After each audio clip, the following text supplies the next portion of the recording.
Welcome back everyone. We are going to do some baking today and I wanted to just take you along with me. We're going to start off with making a nice iced coffee this morning to get us going, and I'm just doing my favorite one I have been loving for a while now. It's just with an instant coffee and it is super easy and very delicious. I also make my own syrups and I also just think that makes it so much better. We're going to get started here with bread, and we're just doing a plain white bread today. So we're going to get started with our warm water, adding in our oil and some sugar, and then going in with our yeast, and then the soy lecithin and salt. Super easy recipe. Now, if you want to make this recipe, look for the recipe in the description, but I want to warn you, this is a larger recipe, so if you have a KitchenAid, it will not fit in there, so you will have to make a smaller batch. And I always just add flour until it looks right, but you guys are always asking me how much. So I counted this time and I added 15 cups and then decided to look how it is. I always check it with my hands. I just like to feel it, that way I can tell a little bit better. It was quite sticky yet, as you can see, so we added another half cup, gave it a good stir, making sure it's well combined. And then check it again. It was a little bit better, still sticking just a little bit, so we're going to add another half cup and see if that is good now.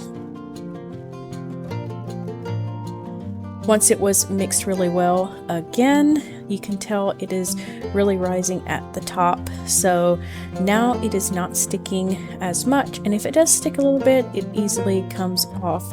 So that is kind of how I tell if my bread is mixed well and has enough flour. We are going to let this knead for about 5 minutes or so, and it will get a little bit softer the longer that you knead it, so you really don't want it sticky before you start kneading it. Once it was all finished, I got the oil in my bowl, and I just got my dough in the bowl, covered it up, and then we're gonna let this sit until it is rise until double, probably an hour or an hour and a half, give or take. It always just kind of depends on the temperature and things.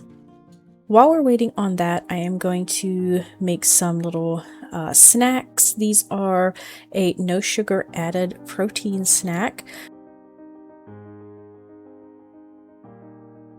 So we're going to get started with our oatmeal, adding in some protein powder,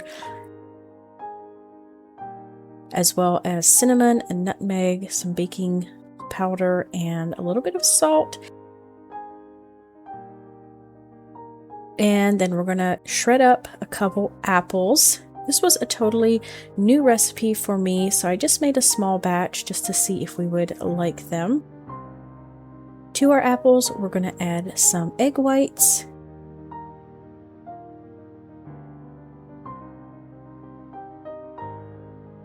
and then some yogurt, as well as some honey. Weston wanted to lick off the spoon. And then we're going to mix this with our oatmeal mixture and give this a good stir until everything is well combined. I'm going to drop this in a muffin tin. If I would make these again, I probably wouldn't use liners. Since these kind of stuck to the liners, I would just spray the pan really well. I think they would be fine.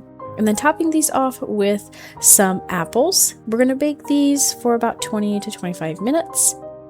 And in the meantime, of course, you know the drill. We're going to clean up as we go so that our mess is very minimal by the time we are done. I'm going to get my bread pans ready for the bread to put out. Once the dough had risen nicely, I'm going to divide it out into 6 loaves. You can totally weigh each loaf if you want them to be perfectly the same size. We're going to get these rolled up and get them looking nice and put them in the pans.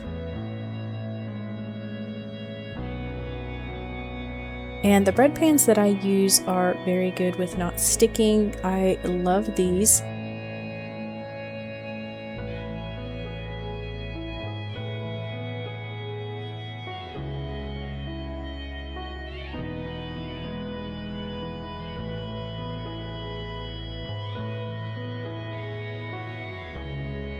And then we're going to go over them, poking them with a fork just to keep those air bubbles down to a bare minimum. Now we're going to let them rise, and in the meantime get our little apple snacks out.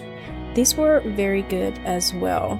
Once the bread had risen, these are ready for the oven, and they're going to bake for about 25 minutes, 27 minutes, something like that, at 350 degrees until the tops and the sides are nice and browned.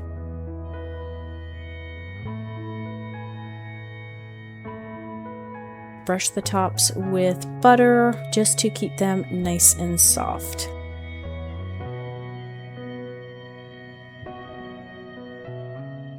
We had an appointment in the afternoon, so we ran into town to do that. While we were there, I also had planned a grocery pickup, so I'm going to put our groceries away. This is later on in the evening. Once we got back, we're going to get everything put away.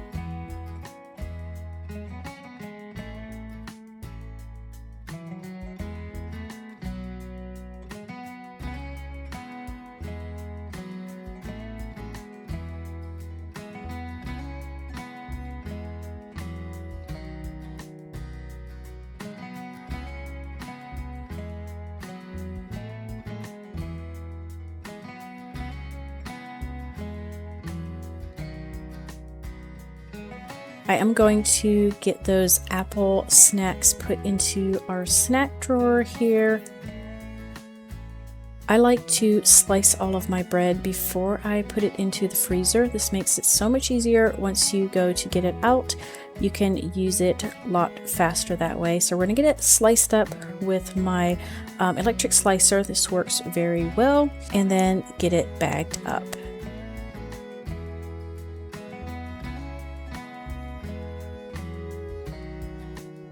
You can see how nice and soft the bread is and very flexible. I'll keep one loaf out, but the rest will go in the freezer. Thanks so much for watching, and I will see you in the next one. Bye.